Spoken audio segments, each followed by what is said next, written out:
welcome back to my channel. Today I'm going to be talking about how to balance A levels, pretty much. You've got a tracking test this week, you've got a tracking test tomorrow, tracking test 2 days ago, tracking test 6 weeks from now, tracking test in 1 minute. You've also got homework and you've got too much revision. And how do you balance that? How do you be able to cope with all of that without getting behind? I mean, at the minute I'm slightly behind because I have a tracking test this Friday and I had a tracking test last Friday, which means I've kind of got a bit behind on my revision of everything else as those two have gone on. So today I'm going to be talking about how to get back on track and how to balance everything all at the same time so that you can do the best you can in your A levels. That's the plan. So if you're new here, hi, I'm Jude Kennedy. I am a lower 6th student in Northern Ireland and yeah, I'm just about surviving A levels at the minute. But yeah, if you're new, hit that like, or if you're old, even if you're one of the people who I've seen in every single video and all the comments, hit that like button, hit that subscribe button. Helps me know that people enjoy this and it's helping people. And let's get straight into the video. Number 1, plan ahead and behind at the same time. So I worked this out at GCSE. You only need to spend 2 to 3 days before your tracking test revising your notes. Let that sink in. You need to spend 2 to 3 days before the tracking test revising your notes. But that is like on the basis that you already have your notes made. So if you've made your notes in advance, it's easier to then get to the tracking test stage where all you have to do is read through your notes, have a look at them, memorize them, get it into your head, read the textbook because the textbook has all the information pretty much. So that is good. If you have your notes made, you just have to do that. If you don't have your notes made, I'd recommend 5 days. 5 days is enough to make your notes and memorize them. 2 to 3 days is, like, provided you've got your notes made, is enough time to learn your notes, enough time to properly go over it. I'm going to do past paper questions tomorrow, the day before the test, etc., etc. But you need to plan your revision for the tracking test. You don't want to just go, okay, I'm going to revise this today. No, I will admit I don't always do this, but most of the time I will try and plan it. I'll say, I'm going to revise this today, or today I went for just a whole overview of the entire topic, just to make sure I knew, and some stuff I'm a bit rusty on. So obviously what am I going to do? I'm going to look over those. And this is the hardest, I don't like this bit of it, but stop revising current things in that topic. So at the minute in biology, I obviously have the stuff we're doing now and the stuff we have the tracking test for. I need to stop revising the stuff or stuff we don't have the tracking test for in order to fully concentrate my biology mind on the tracking test stuff, because your brain will compartmentalize, which basically means your brain automatically associate different things with different things. So all of your chemistry knowledge will kind of stick together no matter what. All your biology, maths, physics, German, English, RE, biology, history, whatever, they'll all kind of stick together in their own little sections. So if you revise biology for your tracking test and then you revise biology class, or if you write biology class notes, your brain's going to get confused and you're not going to know what's for the tracking test and what's not. So if you kind of put that on hold,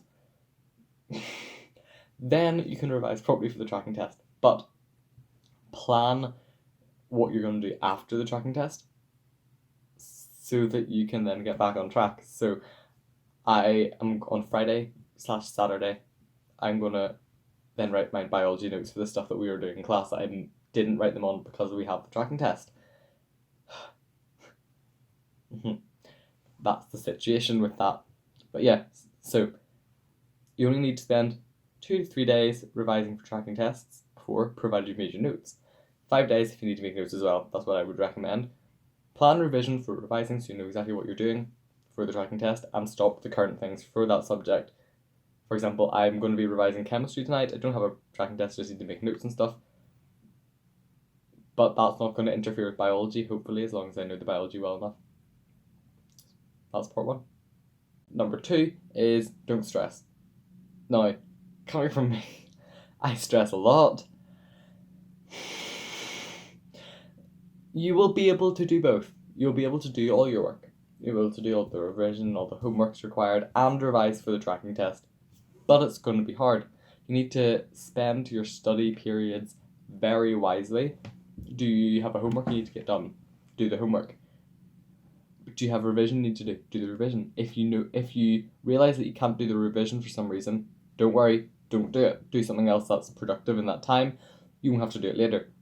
For example, in study today, I just wrote posters on my biology stuff. And then I was thinking, well, I have further maths homework, but I can't do that because I don't have the equipment with me. So I'm not going to waste time thinking about doing that. I'm just going to go straight to something else that's important and do the other thing that's important later. You kind of need to just recognize what you need to do, what you need to do it, and don't think about whether you can. If you know you can't do it, don't do it. And if you think you might be able to do it, then do it. If you know what I mean. That's that's the plan. Yeah, spend study periods wisely, get a homework done, make a poster for your tracking test, get some notes made. That's not on the tracking test stuff. Just try not to stress. I stress a lot, but try not to. Just keep stress to a minimum, stay on top of everything else. Do something productive that you know you can do. My third and final tip is don't neglect your other subjects. This is so easy to do. You've got a tracking test for biology and you just completely forget that all your other subjects exist. Just push them aside while you kind of work in biology, and then all the stuff builds up here and you kind of have to do all of this stuff now, and then the biology's dragging you this way and all your other stuff is dragging you this way, and there's so much to do. It is hard. Don't neglect your subject. Don't neglect a single subject at all that you can't. You only have 4. You only have 3 or 4. So spend a little time on each subject each day, or every other day, depending on the subject. Obviously, if you've got 4 note-heavy subjects, you can't spend each day doing all 4. But yeah, so spend a little time on each and just slowly chip away at each of them. That's number 3. Thank you so much for watching this video. If you made it to the end, hi, thank you for watching the whole thing. And if you have made it to the end, hit that like button, hit that subscribe button, because you're some of the, I think my average is like 3%. We can check this actually. Like watch time graphs. I can check what my average. You're like one of the few who make it. I'm losing my voice. You're one of the few that make it to the end of the videos. You real ones. Where can I check this? I have no idea where it is. There's too many things on this YouTube thing. Let me see. Here's a video which has some views.